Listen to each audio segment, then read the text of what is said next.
You're listening to the Whole Church Podcast, a proud member of the Anazal Podcast Network. Our efforts to educate and unite the church are made possible thanks to our sponsors on Patreon, Captivate, and Apple Podcast. You could join them on one of those networks, or you can support the show by making a one-time tip on our Captivate website down below in the show's description. Hebrews 13, 1-3 in the Christian Standard Bible say, "Let brotherly love continue. Don't neglect to show hospitality, for by doing this, some have welcomed angels as guests without knowing it. Remember the prisoners as though you were in prison with them, and the mistreated as though you yourselves were suffering bodily." In this section of scripture, the author just finished explaining the importance of Jesus as the Christ, then went on to explain how we should receive the kingdom that Jesus brought, stating that this kingdom cannot be shaken. After this pericope, the author will go on to explain the consistency of Christ. Dr Simmons, how do you think the command to love for one another and to care for others mentioned here factors into these other messages of Christ's consistency and his unshakable kingdom? Wow, so we're diving in quick. I tell you what, that's fantastic. So yesterday, my son and I were out walking, and he said, "Dad, if we're all going to die eventually and on a long enough timeline, everybody's going to forget that you ever even lived. Why does it matter that we do good stuff?" And I said, well, because we do good stuff because it's good to do, because it creates a world that we want to inhabit. And I said, but that view is not all that we can say for Christians. We also can say because God is good and cares about good being what animates our life. And he's like, yeah, but how do we know what's good? And my response was by looking to the example set in the life of Christ. And the example that I think Christ gives us is one that invites us to recognize that the face of each and every other, at least all human others, but I would even say, ecosystems, concerns for animal others, like there's a broad conception of neighbors that we are commanded to love. And this is what then challenges, as I told my son Atticus, challenges any kind of like latent sense that egoism is a better mode of living. So for me, the example of Christ is one that then invites us to inhabit what the Hebraic scriptures are offering us, right? The widow, the orphan, the stranger, a concern for the oppressed, the poor, the downtrodden, the captive. And then Jesus takes that and says, yeah. So what's it look like to do that? It looks like loving your neighbor as yourself, which then allows for appropriately understanding self-love as a mode of other orientation. So it's not that egoism's just one other ethical option like it is for philosophers like myself. It's instead put off the table as misunderstanding what Christianity involves, what it invites us to. And this is why, for me, it calls forth a radical critique of those forms of Christianity or communities that identify as Christian, who seem to be okay with egoism, with a kind of self-exaltation and a dismissiveness to the neighbors that we are commanded to love. Yeah, good stuff. Also, Atticus is such a cool name. we were Harper Lee fans, my wife and I, so Good stuff.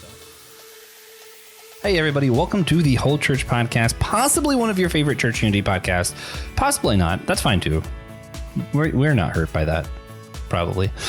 Anyways, today I am excited. This is the first episode of the year. We're going to be discussing one of my personal heroes, Professor J. Aaron Simmons.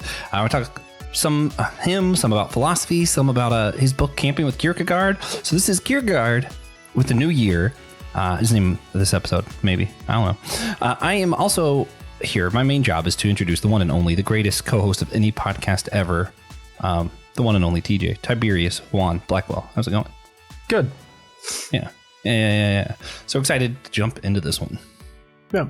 And if you're listening to this, you might also like to check out the Anazal Ministry Podcast Network website. The link is down below.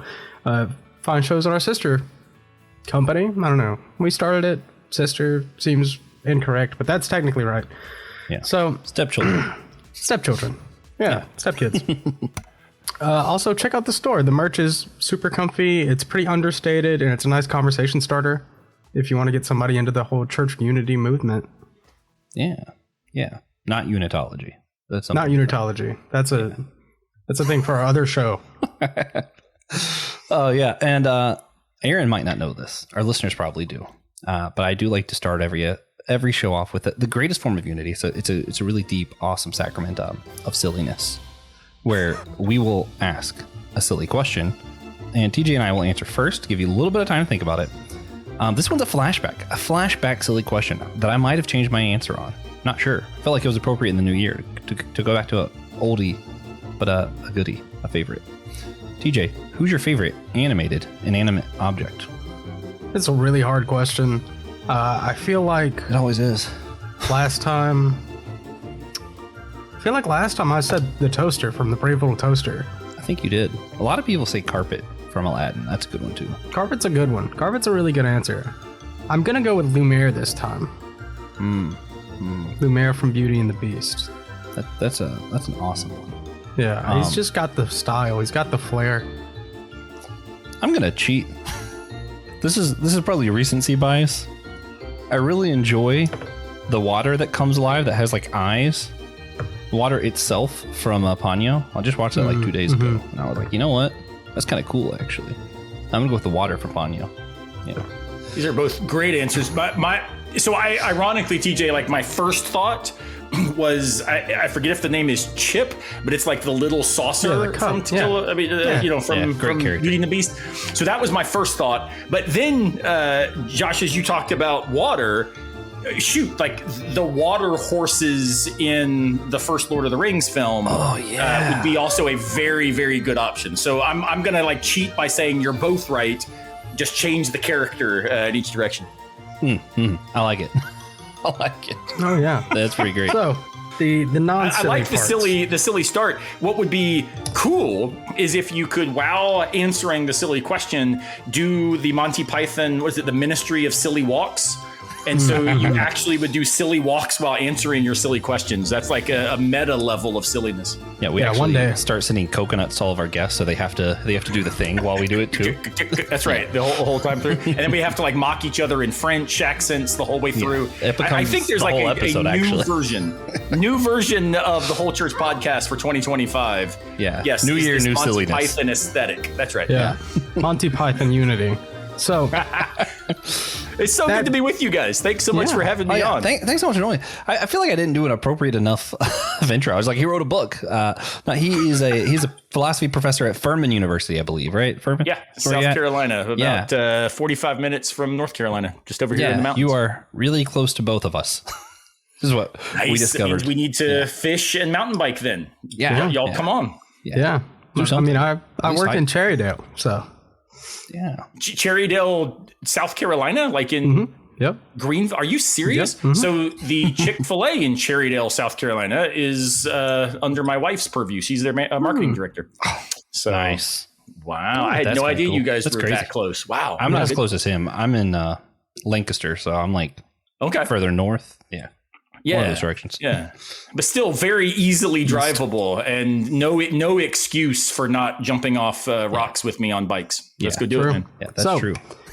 That being said, one thing that we found to engender greater Christian unity is to hear one another's stories. Aaron Simmons, would you mind sharing with us the elevator pitch version of your faith journey?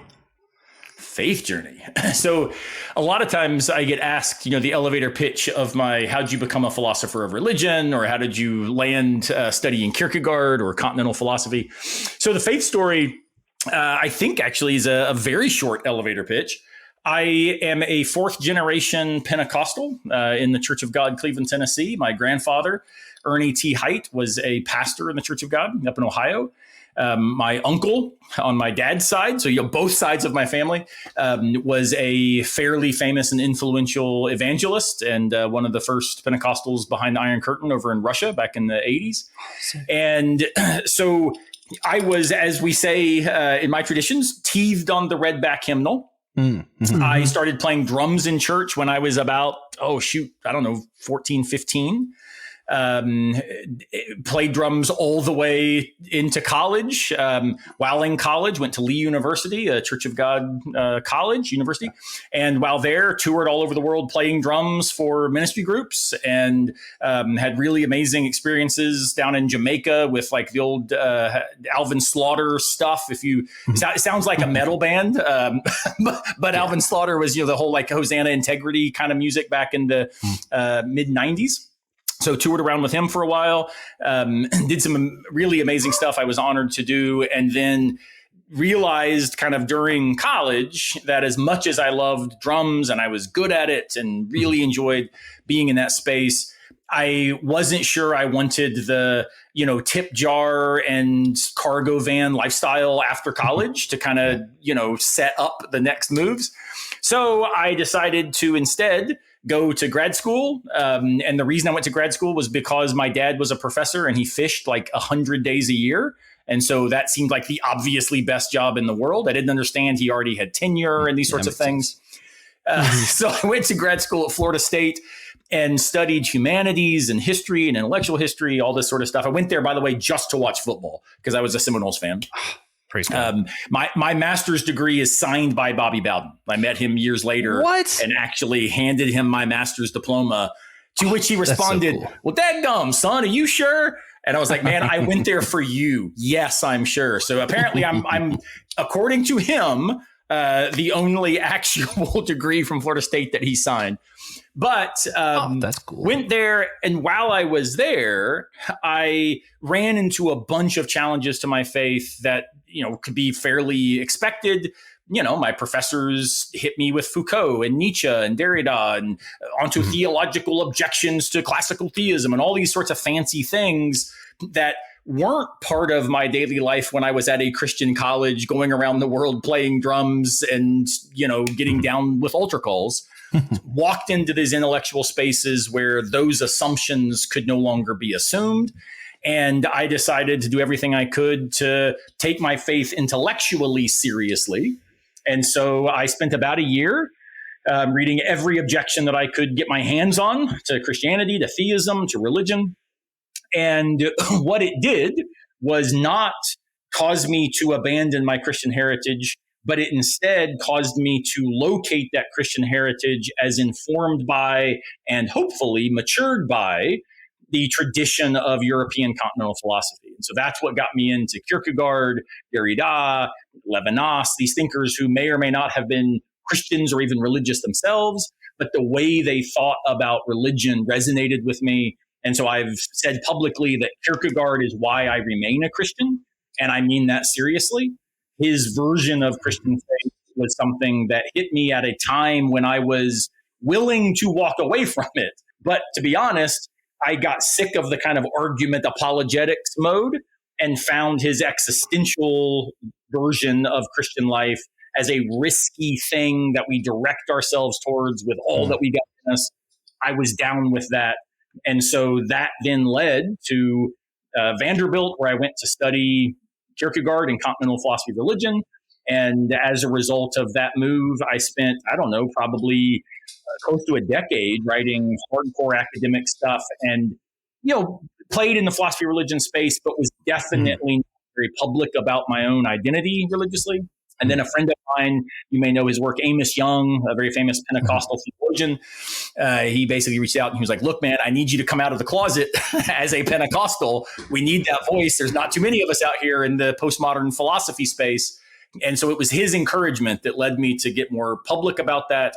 And then that has more deeply informed the work I do. Though, this is the last point I think I'll make on this, is my identity as a Pentecostal Christian is one that I hold now somehow in, I think, a constructive tension with being a very progressive political human. And so my progressivism, my Pentecostalism, and my postmodernism are kind of the three pillars or stool, tripod legs upon which my identity now rests. And so I am opposed to confessional philosophy because I think it's just theology, which is important and we need it. but we also need philosophers who don't argue from those assumptions and are not fully interested in arguing to those conclusions, but that wrestle with really hard ideas and important stuff in ways that allow questions to go all the way down. And that's what I do as a professional, though my identity personally is a progressive postmodern Pentecostal. Yeah. So my elevator pitch. No, good stuff though. I was going to ask about your faith community now because all three of us go to theology beer camp. So it's like Trip Fuller Con is what Will calls it. It's his circle. I expect that very soon there will be people getting Trip Fuller in like Hobbit makeup tattoos on their shoulders. For what it's worth, if anybody will do that, a Trip Fuller, but like with Hobbit feet, I will send you a signed copy of Camping with Kierkegaard. All you've got to do is send me the picture of your arm or shoulder or leg, and that's absolutely yours. Well, and to make it really easy for everybody, I actually designed Trip Fuller as a Hobbit for an avatar for a different podcast. So that artwork exists. Someone just has to get it tattooed. All right.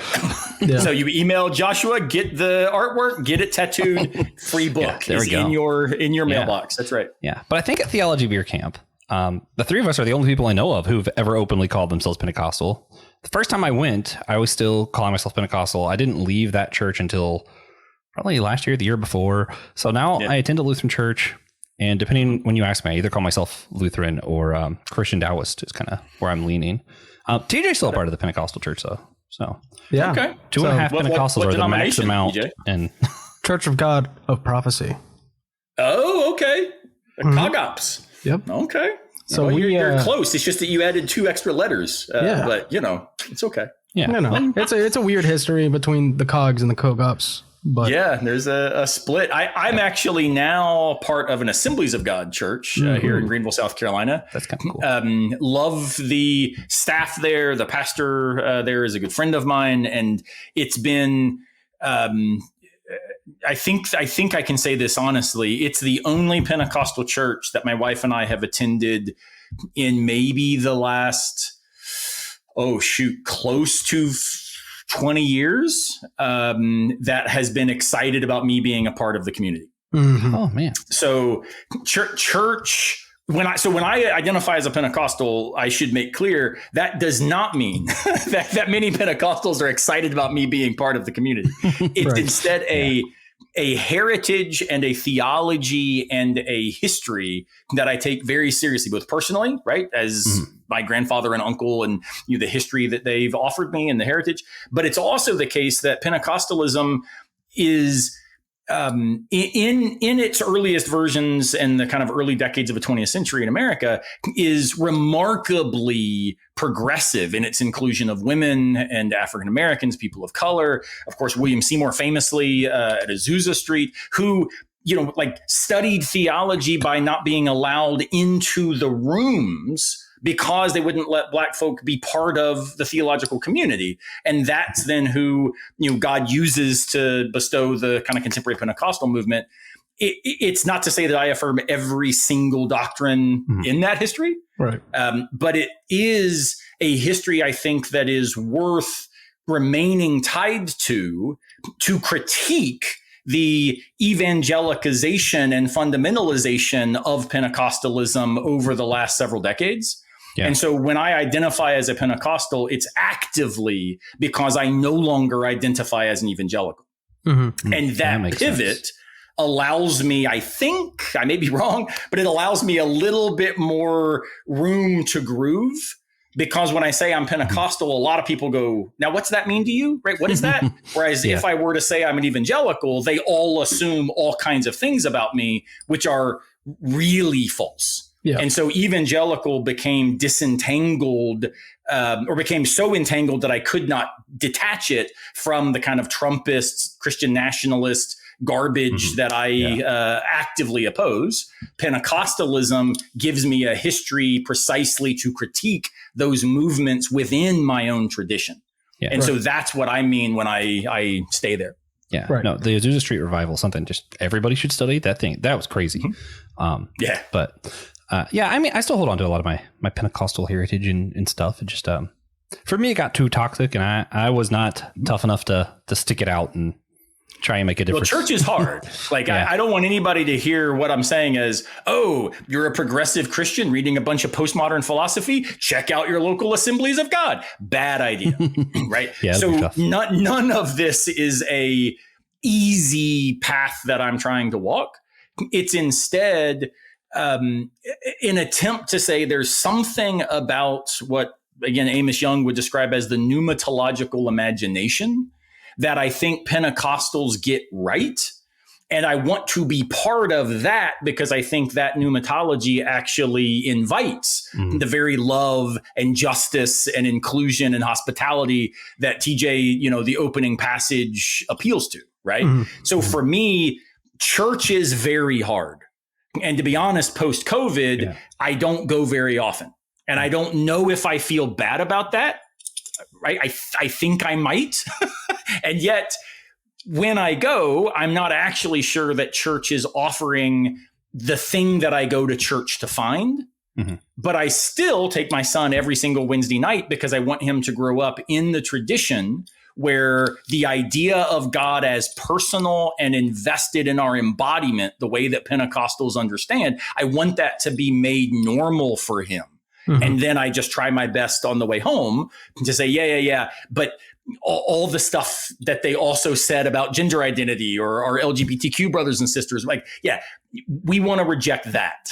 Right. So it's the very, it's the spirit that I want to maintain, but I'm happy getting rid of the way that has turned into a spirit of a conservative age. If I can play on that term. Yeah, that makes sense. I think that's where both of us probably are. I know I have a lot of listeners who are more conservative, so we can have that debate some other time. But I think we're both on board with you. DJ, you were saying something?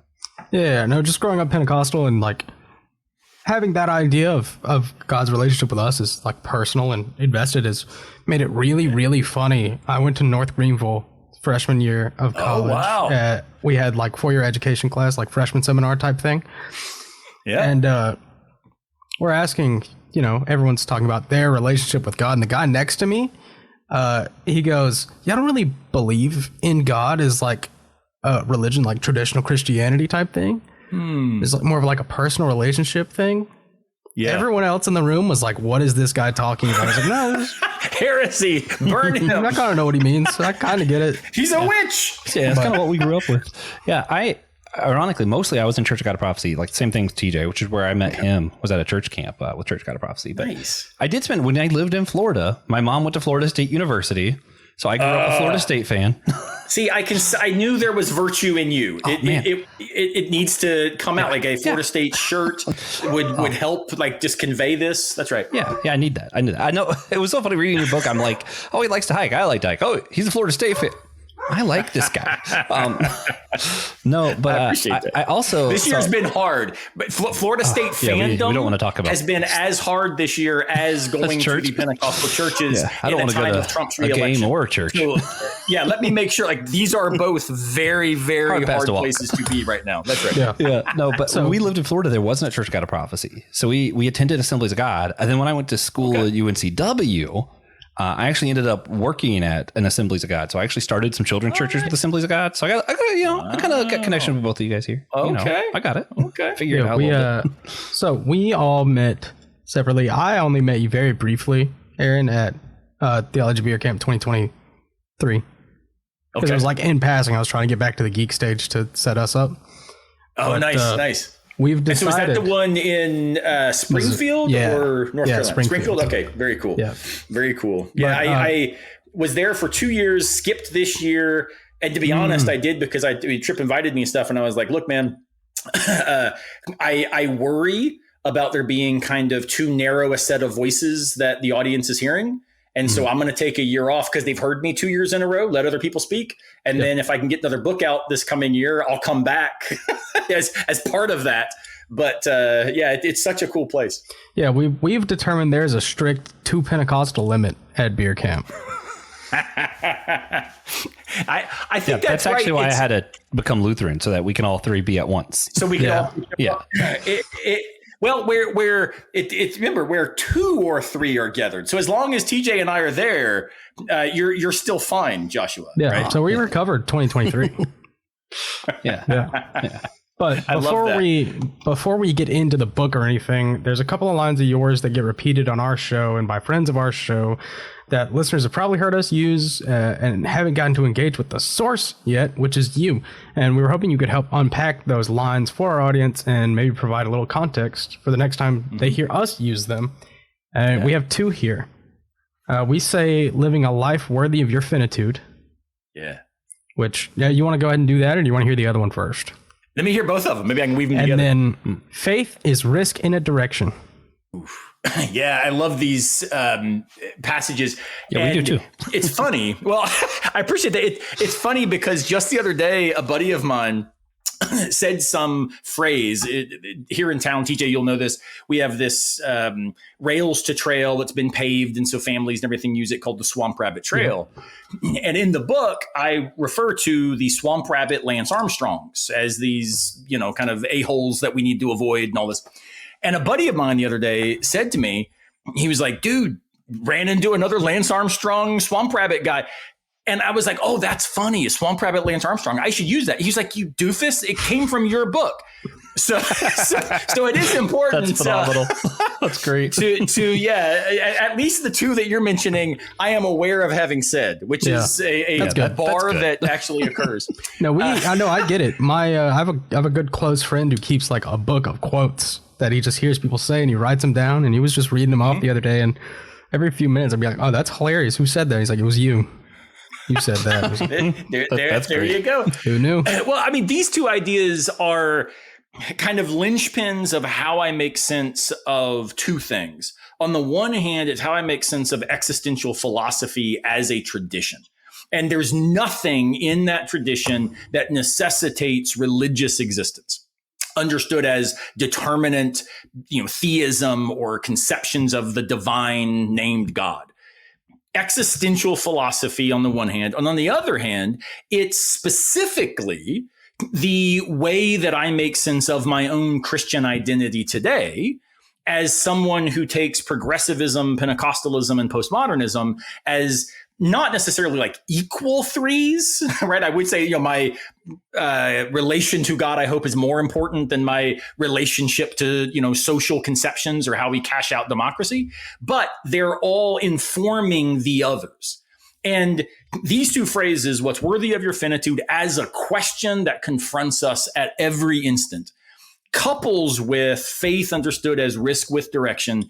Because if I think about this existentially, this is simply the awareness you ain't gonna live forever, at least not in this mode or this form, right? Back to my son's question, Dad, if we're all gonna die, what's the point of living good? Couldn't I just care about what benefits me? And it turns out that's a really, really, really compelling option. Mm-hmm. Unless we then say, well, what's worthy of my finitude is not something I can answer without appealing to the direction of my lived risk. So what do you take to be worthy of the time you have, since you don't have an infinite amount of it? What are you going to do with the time you have? Then whatever your answer to that question is the direction in which your life, your energy, your belief, your passions are oriented. But the point is, there's no guarantees that you're doing it right. So you might think you're doing it right, and then come to find out, oh my goodness, I thought I was helping people, but in fact, I was just being patronizing. I thought I was contributing in the right way. It turns out that charity was stealing all the money and, oppressing the very people I was trying to benefit. But moreover, you might orient yourself toward a conception of the divine, and it turns out that that's not how the divine works. It might be the case that you orient yourself politically, and it turns out that that political direction leads to authoritarian regimes, right? So wherever we stand, and this is the postmodern part, you are always doing the best you can to do the best you can where you are. And you can't get out of that where you are to guarantee that you're doing the best. And so that move, that riskiness, is what people like Friedrich Nietzsche, Jean-Paul Sartre, these atheist existentialists give us as, I think, an important reminder about the idea that faith is not religious conviction. Faith is that orientation for who you're trying to become. And this is why Sartre says we should live in good faith rather than bad faith. Being in bad faith for him is appealing to some set of certainties, appealing to some revelation that takes away the riskiness of our decision. So if you get that existential side, right, this risk with direction, what then is the direction that you think allows you to give an answer to what's worthy of your finitude? I might be wrong, but this is the best I've got. That's the best I can do. And I'm going to do it the best I can. Then you can recognize, oh, but one option for a risky direction is the complicated other-oriented love that animates what Christian hope is. And so when I say I identify as a Pentecostal Christian, that's one way of me giving some content to the direction worthy of my lived risk. And so in Camping with Kierkegaard, I try really hard to say, look, religion understood in these determinate ways is an option. It is not what I'm suggesting is the only option. I don't do apologetics that way, right? But instead, I'm trying to open spaces for people to realize, oh, what's deeper than my religious conviction is the reality of the human condition. And our human condition is shared, and it's the only universal we know of, right? We're all going to die on a long enough timeline.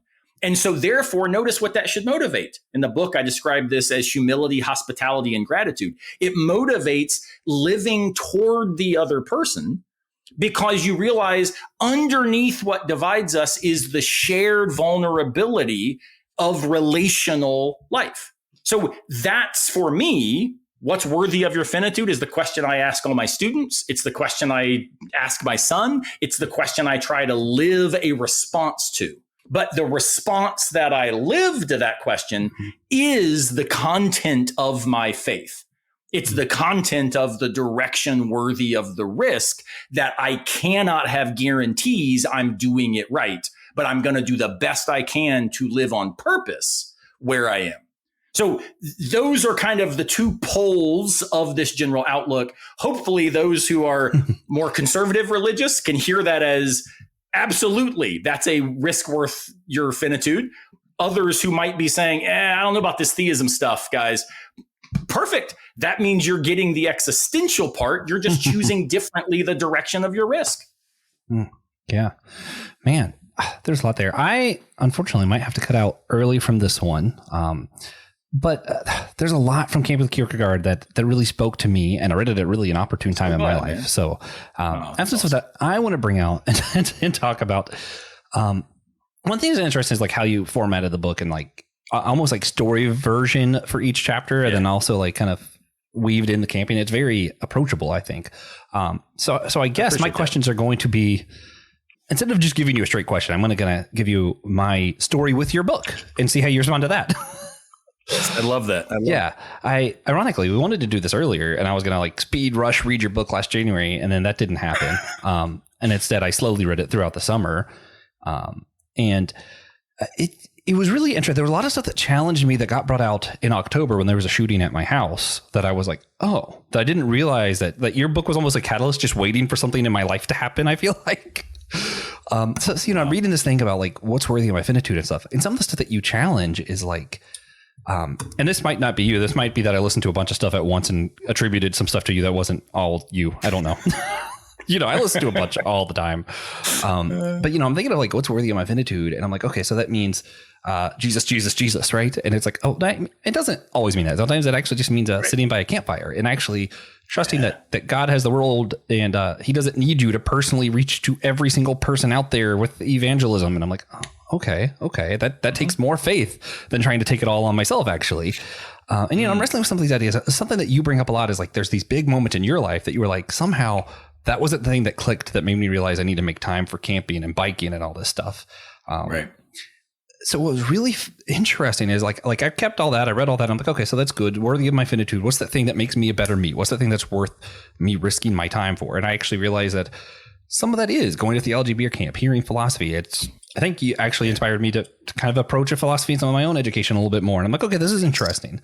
But yeah, even Kingdom Hearts became a big thing where I realized actually this is something that makes me feel alive, this game. And instead of saying it's a worthless waste of my time, it makes me a better me because it makes me feel alive. So, dedicating some time to that is something that I started learning to do. And then after Theology Beer Camp, on the way to the airport, there was a shooting at my house. My wife got grazed with a bullet. My dog got hit in the face. And I'm sitting here faced with this whole thing of, if everything had been moved, like if everyone just stood like 1 inch to the left, I lose my wife, I lose my dog, I lose all these things that I really probably haven't been making time for at the time. And I'm still kind of in the process of maybe switching my future career. I'm thinking about getting into law. I'm working 80 plus hours a week. And I'm like, maybe I don't want to do that. Maybe I want to spend more time with my wife and my dog. Those things that I think are worth my time that I'm alive. And I think what's really funny is the thing that challenged me is how often you said there wasn't a single moment that it clicked for you. And I'm like, well, I kind of don't want to let this moment pass me by. I kind of want to let this moment change me. So that's where I'm sitting with your book and some of your words here. I don't know how to make that a question. So I don't know how you would respond to that. I love it. I first, very glad that your wife was only grazed, that she was the inch to the right. Thank you. There's actually a story Martin Luther King talks about where he gets stabbed and the report comes out that if he had sneezed, he would have died because it would have basically nicked his aorta and he'd have bled out. And he gets this letter from a little white girl. I think she's like 11 years old or something like this. And she writes a letter and tells him basically, I just want to let you know I'm glad you didn't sneeze. Right. And this idea of we live a life of inches, of millimeters. As a mountain biker, I can tell you 2 millimeters difference on how you roll your handlebars can prevent a crash depending on how your body moves. Right. Buddy of mine last week, we were riding a new mountain bike park. And he went around a turn and millimeters difference. He hit just the right rock that slid, that made his tires slide out. And he went face first into a tree and then down some rocks. Thankfully was okay. In scare quotes, like no ER trip. So he was okay. And I think that what's cool about that understanding that life is a game of inches, it allows us to take seriously. The whole point of philosophy is to pay attention. That's it. Philosophy is not about telling you how to live. It's about inviting you to pay attention to you've chosen to live some way. Are you okay with that way? Right? And in the book, I try my best. I think I maybe could have done better. I don't know. But I try my best to make clear nothing in here is ignoring the embodied empirical material conditions by which those choices are made, right? It is the case that in a society still defined by the horrific legacy of patriarchy, that often women have a different relationship to agency than men do, right? It is the case in a history of slavery and the reality of continued racism that people of color are not given the same kind of agency as a social reality as white folk often are. And none of that is meant to say anything other than this awareness that those structural things that sometimes make the very choices that we make harder to see and harder to come to terms with are things all of us should be invested in working on, right? Like I am made better when I am concerned about the freedom and agency and intentionality of my neighbors. And so the thing that I love about what you're saying is, hey, I had this instant and I realized I don't want to miss what this instant might reveal. I would say that's just you being a good phenomenologist and taking seriously the givenness of your reality, right? I've been given this moment where my finitude was made real, where my joys and what is worthy of risk has been made palpable. And other stuff that I thought I might want at least has to be rethought in relation to how it impacts those things. Exactly. Now, how you choose, this is where I stop short, right? And believe me, when I speak, I've spoken to audiences all over the country on a couple book tours now with this book. And it's so funny. It's always the college students that get like stoked about what I'm saying, right? Because it has a lot of the kind of, hell yeah, throw up the devil's horns and send it, bro. There is some of that in this book. But then they want, all right, cool. So how do I do this? And I'm like, no, you missed it. I can't tell you, yes, Joshua, now go to law school. Or no, don't go to law school. That will suck your soul. I have no idea. Yeah. Both seem like options that are worthy of your finitude if you think the risk is one you're okay having taken, even if it doesn't work out the way you hope. Yeah. And that idea, are you okay with this being the story, even if the end of the story is not the telos that you want to be the case, then I think you've done the best you can. And so that's what I would encourage everybody to take seriously. Don't think there will be a light switch moment, right? Thank God, hopefully we don't have to, risk losing a spouse for this to occur. For me, it was a bunch of stuff that didn't change things. And then COVID hit and I realized, oh my goodness, how have I not been changed?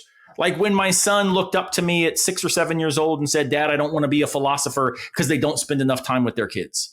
How did that not change me? And it was sitting at home in the midst of a global pandemic that I was horrified that I hadn't made shifts. And so I determined to make some. But I was also a full professor, right? Like I could make these shifts in a way that had a little bit less cost.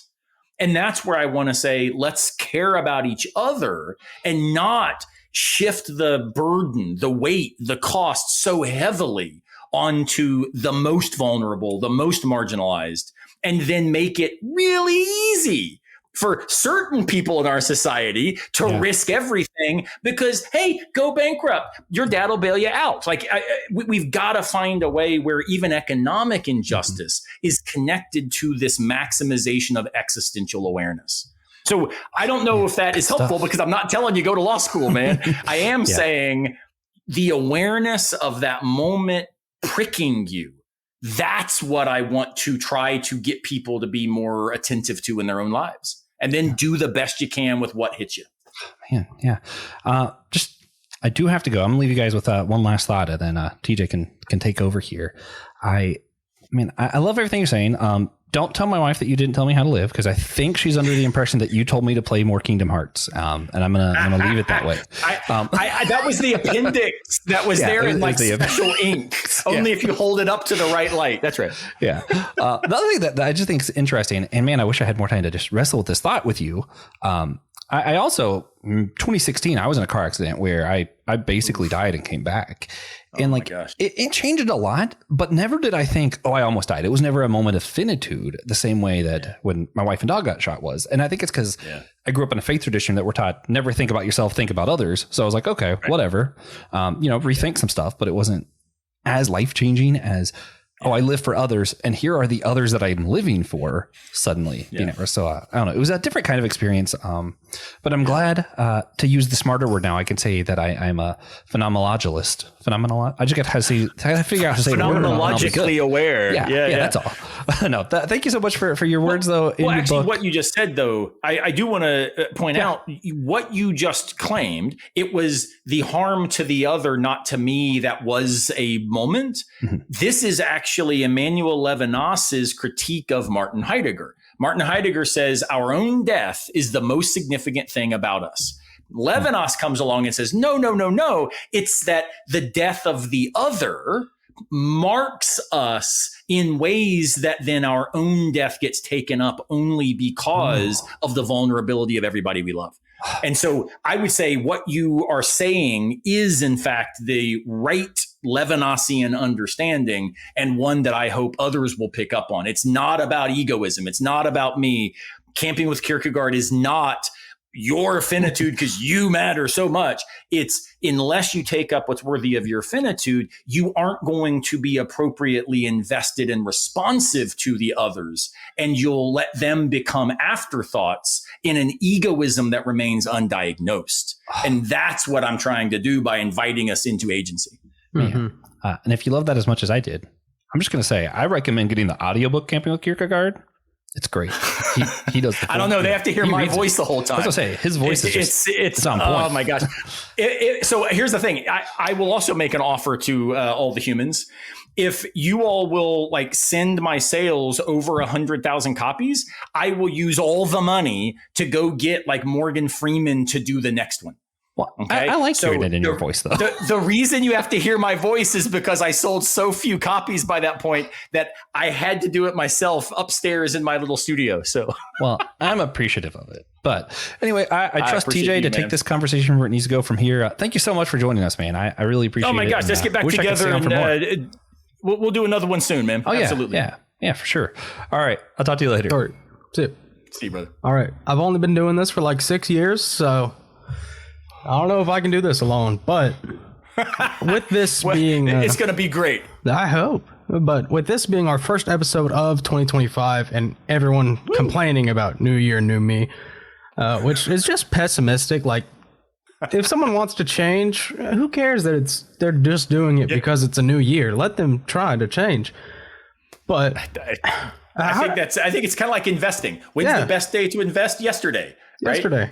But when's the second best day? Right now. I think the same's true for New Year's. Hey, do it.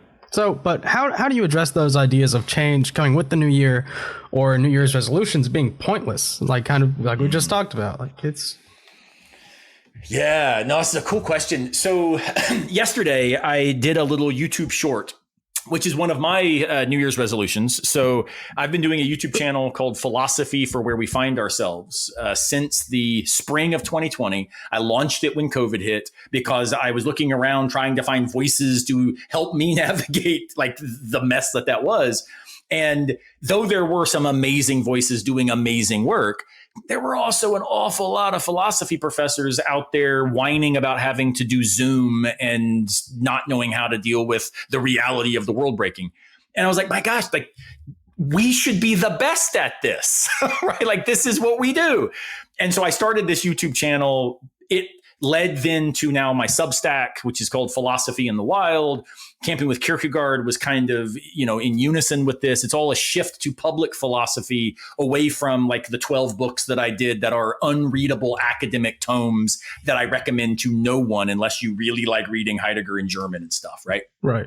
And so one of my resolutions is I'm going to try to do more YouTube shorts because it turns out my 5 to 10 minute videos, I've got like nearly 300 that I've done on the YouTube channel. People watch like an average of 70 seconds. So I'm like, all right, maybe I can make philosophy 60 seconds worth. Maybe they'll watch all of it. And so yesterday I tried to launch my New Year, New Me, new YouTube shorts. And what I did was said 3 philosophical lessons for the new year. And I actually think they, for me, are virtuous versions of resolutions. Resolutions are complicated because what we act like is just, it's like a secular version of name it and claim it theology, right? People who don't know, TJ and I, of course, like immediately can say amen, brother. But name it and claim it's this idea where if you just speak it into existence, it happens. Well, as anybody can tell you, getting a gym membership is speaking into existence absolutely nothing but a monthly bill. The only thing that actually claims a healthier you is making time to go to the gym, right? So these 3 philosophical ideas are as follows. First, Seneca, the ancient Stoic, is right when he says regrets are a waste of time unless they yield transformation. So let go of the past if all it's doing is making you feel bad about yourself and keeping you stuck in the mire of shame and grief. But if that actually allows you to say, my God, like I didn't change when my son said that to me, shoot, I'm not going to allow there to be a day where I haven't tried my best to live into spending more time with my son.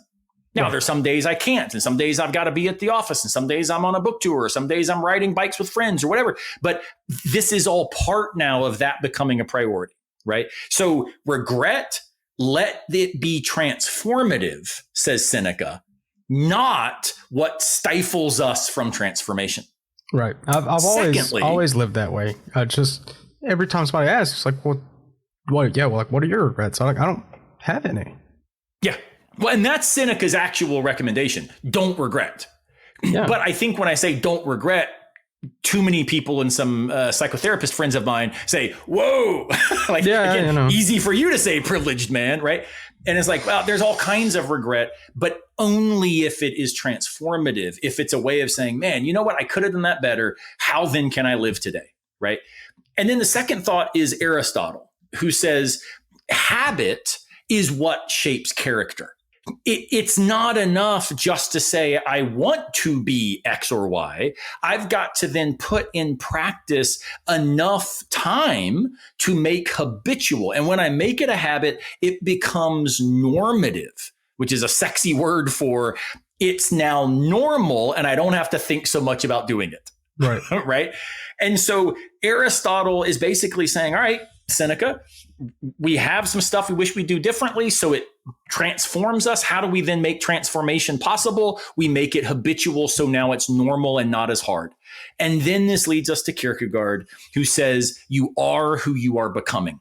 Now, he doesn't actually say that. This is my take on Kierkegaard, but you are who you're becoming. In other words, if you don't work today to make the habit that you want to be normal, it will be harder to do tomorrow because you've made habitual not doing it, right? Mm-hmm. So you are now the self you're becoming. So if you aren't cool with who you are, then make some different habits. And I think that a new year is actually a perfect invitational moment to reflect on, am I okay with my habits? Well, A, what are they? Am I okay with them?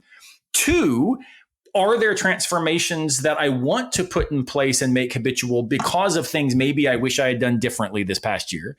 And then finally, am I okay with becoming the person that the self I am is inviting? Am I okay with that trajectory upon which I am now walking? And this is why I talk a lot about the trails of life as a metaphor. We're walking a trail. Well, that trail is going to get you somewhere.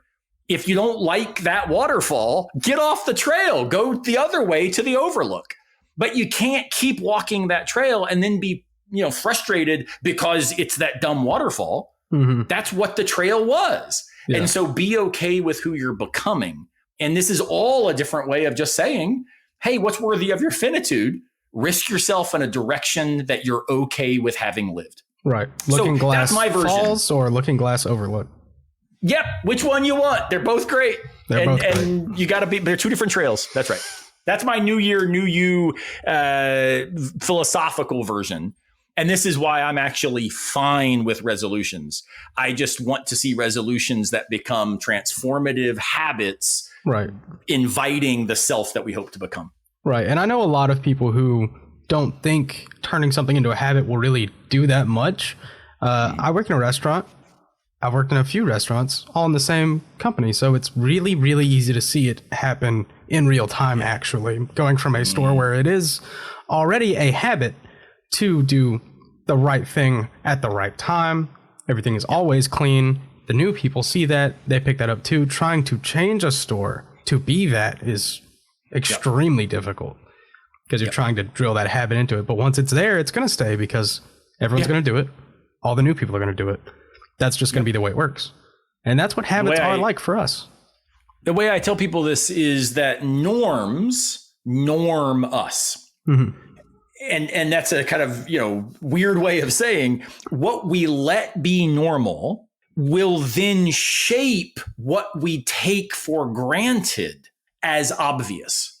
So one of the things that really bugs me, and I talk about this in the book, is there's a rhetoric right now deployed by like every person about, well, that's just the real world, right? Or you go to college because it trains you for the real world, or welcome to the real world. Like this narrative of the real world as this necessity, this obvious thing that just is the way it is.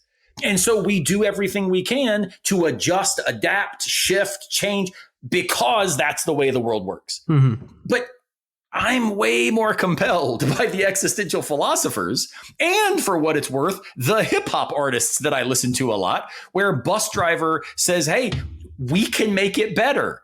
Or Kendrick Lamar says, sit down, be humble, right?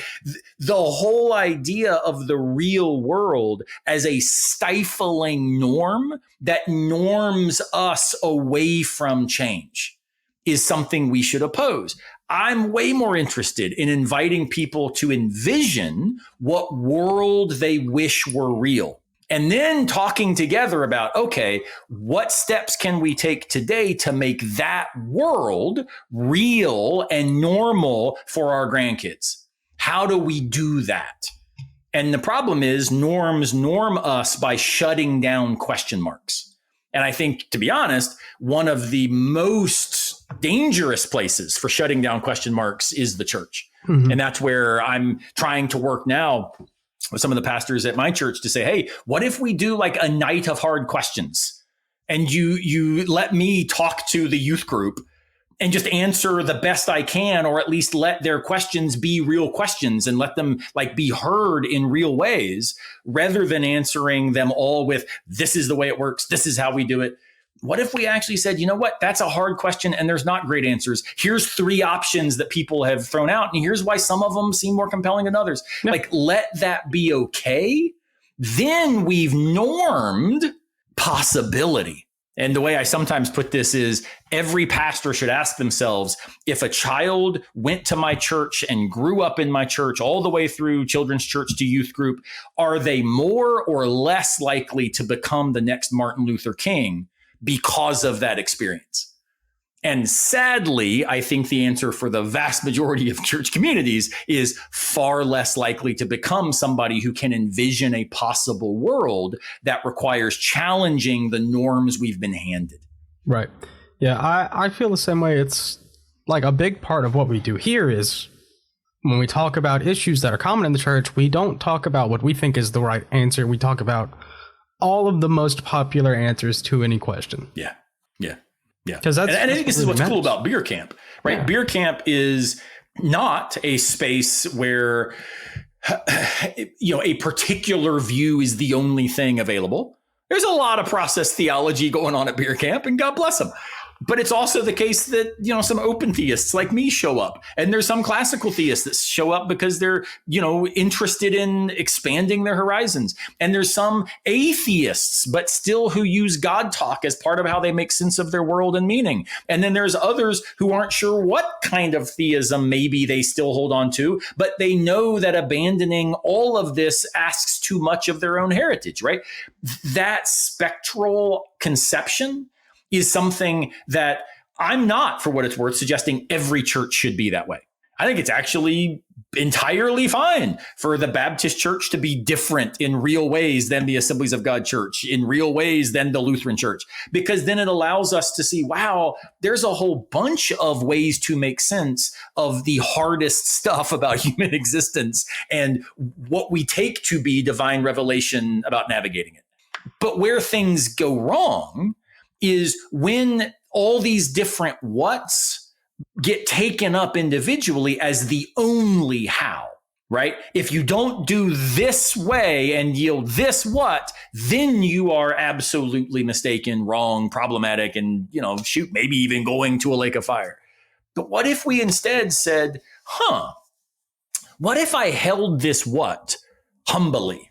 What if I held this what with hospitality? What if I held this what with determinacy, but yet I recognize there are lots of other whats that reasonable, smart, good people hold. And that for me is the risk with direction, right? It's risky to stand here because I'm aware there are other places to stand, and some of them might actually be better than where I stand. That's why I need to be in deep conversation with people who are standing there, right? And that's, I think, something churches sadly don't do a good enough job of. I think they're more interested in, training people in a what and making that what look obvious so that people live in a dichotomy that is deadly. Mm-hmm. This is God. Everything else is not. Instead of saying, man, how the heck did we take ourselves so seriously to think that we got God figured out perfectly? A little more humility, a little more Kendrick Lamar sitting down, listening, or as Tripp Fuller says, My grandma claimed that you had two eyes, one mouth, but you also had two ears. So watch, listen, speak less. And I think churches probably need to do a little bit more of that, which doesn't mean they get wishy-washy. It doesn't mean that they then just say, whatever goes. I'm not that kind of a relativist. But unless they take seriously whatever we hold to be true is held by some people because of some influences in a particular social location in light of a particular history, then we're not actually being honest about who we are. And that, I think, is really short selling the mysterious, tremendous reality that Christianity invites us into. Right. So we do cheat a little bit in a lot of these episodes. And the last thing we'll ask before outro stuff really is, do you think there's anything that we missed about Kierkegaard, our finitude, or just like Pentecostalism at large that we didn't ask about that you think our audience should know about? Yeah, that's a good question. So because your podcast in particular is addressing this idea of the whole church, of unity within the church, I will make a plea, a request of all those listening. The thing I hear more than anything else when I speak at explicitly Christian spaces is former Pentecostals will come up to me and say, "Oh my goodness, I wish I could still be Pentecostal, but they didn't want me because of my progressive social beliefs, because I became inclusive in LGBTQ issues, because whatever."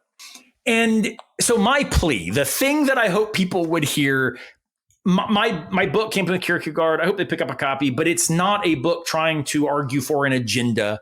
It doesn't envision a particular way forward for the church or society. It instead invites humility, hospitality, and gratitude as moral virtues that embody or characterize everything that we embody in the world. But wow, I wish there were more people more qualified than me who could find a way to say, what would a robustly Pentecostal, pneumatologically informed, relationally personalist tradition look like as embracing the dignity of all human others and presenting this in a way that actually still has Black gospel music and drums hitting on 2 and 4. Like, if we could somehow find a way for those churches to exist, or at least exist more prominently, I actually think we wouldn't have such a dichotomy between, here are these churches that are in this kind of more low church tradition, and then over there are the churches that are progressive, that are high church or more liturgical. Finding a way to say, wow, what would liturgies look like if liturgy looked more like boom pat and walking basses and spaghetti after church, coupled with inclusivity, affirmation, being a voice in the world that says what it looks like to live out our Pentecostal relational personalist faith is seeing the personhood of every other, especially those that are downtrodden. And it's my attempt to go back to the opening scripture verse, right? Showing the love of Christ in a way that doesn't say, if you want to be progressive, go to a mainline high church. Well, what if you want to be progressive just because you think that's what Christianity invites us to, love other people, and then do that in a space where the Pentecostal, fire in our bones is also part of what that church looks like? Man, like, I can tell you here in Greenville, that church, I've not found it. Right. And for what it's worth, I've been asked to leave a lot of churches because I'm trying to stand in that space. And so what did we miss? I actually would say we as a society are missing Pentecostally infused, dynamic churches that are oriented toward the justice called forth by the minor prophets in the Hebrew Bible. That is the thing that I hope, thinking well about Kierkegaard, about continental philosophy, about existentialism, in ways that then throws us into what faith might look like. For me, that's the thing that I am missing and I wish there were more of. That's I know it's a cheat answer, like completely violated what you were trying to get at. But that's actually, whenever I speak to Christian audiences, man, I don't let the norms of here's the dichotomy. Let's actually start rupturing that dichotomy and create spaces and communities where that's possible. And I think it takes people listening to people like, you and Joshua to create that. People who are going to homebrewed, but saying, wow, but I still think God's way more personal than some of it. Awesome. Let's find ways to make those spaces more inviting and maybe even more prominent. Right. So that's what I would leave you with. Yeah. All right. So we do have a couple more things. A lot of people think this is the hardest question on our show. But before we wrap up, we always like to ask our guests if you had to provide one tangible action to engender church unity. What is one practical thing our listeners could go do right now? So I'm going to stay what my marketing agent keeps telling me, Simmons, you got to be on brand. And I was like, branding is garbage, man. I hate that stuff. But I am going to stay on brand on this one.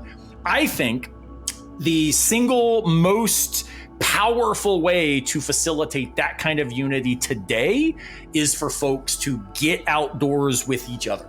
So go camping, go on a hike. Mountain biking, that will do it for sure, but that's a little bit higher ask, right? Yeah. But being in the woods together, man, like all this stuff strips away that tends to divide us. And if we're going to have a conversation about places where we disagree, I'd rather have that conversation while reaching a hand to help somebody over a boulder, right? Or linking arms to cross a river. Like, part of the camping with Kierkegaard idea is not suggesting everybody should go camping. My wife thinks sleeping in tents is absolutely dumb, and that's why Airbnbs were invented, right? She's a beach person, not a mountain person. That's fine. Go walk on the beaches. But it is the case for me that there's something powerful about all the mountain metaphors in existential philosophy. And I think the reason they are there is because it speaks to getting away from the set of assumptions that dictate how we normally live and invite ourselves to take risk more seriously as palpably in front of us. Ooh, that rock is sharp. Don't jump on it. There's a snake. Be careful. Like the awareness that that's actually always true. The snake in the grass might be the politician who's actually lying to you and using God talk to do it. The sharp rock might actually be the temptations of a capitalistic society that tell you success is the only way to gain value in life. But when we get outside, as Anne Lamott says, go outside, look up. That would be for me, you really want to transform unity? Go spend time in the mountains together and invite people to walk with you. As I say at the end of my Substack posts, again, Philosophy in the Wild, would love to connect people there. I say there all the time, come, let's walk together and talk along the way. And for me, that's what my wife and I said when we got married to each other as part of our wedding vows. And it's what I offer to every reader, to every listener, to every person in every one of my classes. Come walk with me and let's talk along the way. I need to hear your voice so that I can improve my own. Right. So that would be my suggestion. Yeah. Take more camping trips. Yeah, I love that. That always works for me. So let's do it, man. Yeah. You ever been to Cumberland Island? I have not. It sounds like a place you need to take me. Let's do it. Yeah, we should go. So I'm down.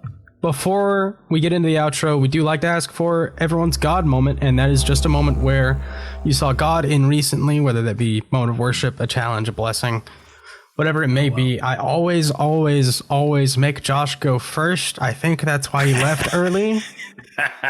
That's right. So it sounds to me like you're going to have to go first now, TJ. Yeah, so I have to go first. Normally I get to go second. You, of course, get the most time to think. But for me, it's pretty easy. If you've been listening to the show for a long time, you know I put a lot of value in friendship because at the end of the day, sometimes it's all you got. And I have been blessed with the opportunity to have a friend visit me from Virginia, like Lynchburg, Virginia, which is, so it is 6-7 hours away. And he's just been hanging out in my apartment for 5 days. Wow. I don't know. It's great. It's so nice to be able to reconnect with people who are not as active in our lives anymore because of circumstances like that where they had to move or had other opportunities. And it's so great to just be able to spend time with friends like this again. That's awesome. Yeah, feels kind of like going back to college. That's so cool. So I'll give two. One is because it's a moment conditioned by another person. The other is one that happened to me personally. So a couple of my colleagues in the philosophical world, especially in the kind of Christian philosophy, theology world, have recently been diagnosed or at least made public that they've got terminal cancer. And watching them navigate something that is, hard to even, like, there's no way that I would know how I would navigate that. And, knock on wood, Lord willing, like, it's not something I will have to navigate. And yet, watching the courage of these people facing finitude in a way that is all too heavy, right? All too palpable, has been a moment where them being honest about saying, I don't even know how to pray. I don't even have the energy to pray anymore because it feels like that, not only is God not listening, right? But if God is listening, God doesn't care. And watching these Christian brothers and sisters navigate this and be honest about those questions is ironically a moment of me sort of seeing God walking with instead of God, walking in front of and like knocking over all the bush, right? We may have to blaze a trail. I don't think God prevents us from anxiety, but I think God walks with us to therapy. Mm-hmm. And so God has shown up to me in a perhaps ironic way by watching my friends navigate the dark night of the soul and trying to do whatever I can to be a support and encouragement in those spaces has been me reflecting on, well, what would God expect of me in those moments where it seems like God's too far away? Right. And then more empirically, I guess, I mentioned my buddy going down hard on the mountain bike trail the other day. But then getting back to the truck, getting him fixed up, and, of course, taking pictures of his bloody arms and stuff. Again, this awareness of the riskiness of human existence, right? He was okay. We were okay. But that same day, people died in car wrecks, right? People died of heart attacks. People died for all kinds of reasons. That same day, people were heartbroken. People lost people. Like the awareness, not to say, oh, I'm so glad I made it through, but the awareness of saying, thanks for this moment and that I've at least got another one. Like that ability to inhabit gratitude. It always makes me think of Anne Lamott when she says that her three favorite prayers are help, thanks, and wow. The wow moment is, I think, precipitated by the thanks, this gratitude that I am here despite all of the factors that could have not let me be here, allows the wow to be what jumping that rock, catching that trout, spending the time around the campfire, watching my son with his friends here for New Year's Eve, all around the campfire in the backyard, like wow. And the gratitude that conditions that wow is something that is intimately part of how I make sense of a God who loves us enough not to take care of the situations, but to be with us in the midst of them. And for me, that's a God moment that I really, really appreciate. Yeah, me too. I love those. So if you enjoyed this episode or if you hated this episode for some reason, we do accept hate mail. You can email that to me personally, email it to the show. But consider sharing it with a friend, share it with an enemy, share it with your cousins. There you go. Yeah, bother your cousins about us. And there are paid subscriptions you can choose to support us on. We use Captivate, Apple Podcasts, Patreon. You get extra content. We can support our ministry if that's something you're interested in. You could check out all the other shows in the On His Out Podcast Network on the website in the show notes to find more thoughtful Christian podcasts. Some of them are Christian-ish. If that's not like really your cup of tea, yeah. I think ish works. Yeah. If you enjoyed the show, thank you. And next week, we're going to have another roundtable. It's been a little while, but this time we're doing Christian mysticism and what the fruit of the Spirit really are After that, Tom Ord will be back to discuss with us an upcoming book, Amipotence, Support and Criticism, which is a collection of essays in response to his idea of amipotence, which, if you're not familiar... Which features an essay from me, for what it's worth. Yeah, I heard.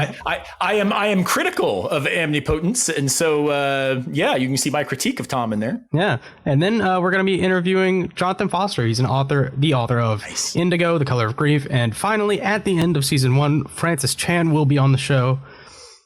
Maybe.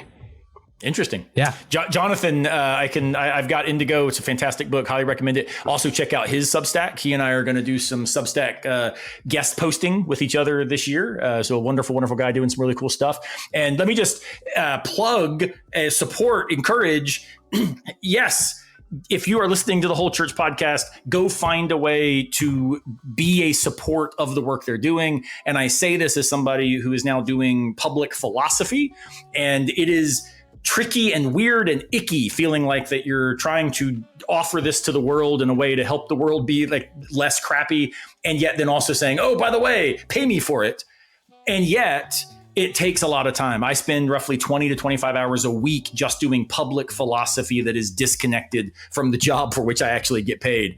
And it's an enormous, enormous investment. I know you guys do the exact same thing. So yes, support Whole Church, become a Patreon supporter of them. And while you're at it, if you're interested in some philosophy about the outdoors and some existential thought with a little bit of philosophy of religion kind of on the edges and some political stuff on the edges, please go join me as well. A bunch of places you can connect, but jaronsimmons.com will get you to all of it. But on Substack, it's Philosophy in the Wild. YouTube, it's Philosophy Where We Find Ourselves. And then also definitely don't miss out on Camping with Kierkegaard, available at Amazon. You can get the Audible if you haven't gotten bored of my voice yet, which I'm sure you all have. So yeah, man, it's been an absolute joy. Thank you so much for having me. And I hope we can do this more often since we just found out we live next to each other. Yeah, of course. Yeah, no, I think I've actually seen your name show up on my to-go order screen before, so wait, that's hilarious. Might have to make that happen. Yeah, anytime, of course. It was such a good time having you on, and I know Josh hated missing out.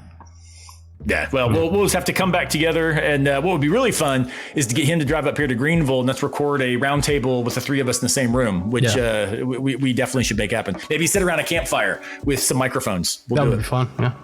All right. We'll see you all next time. Thank you so much for listening, and thank you for your time. Thanks, everybody.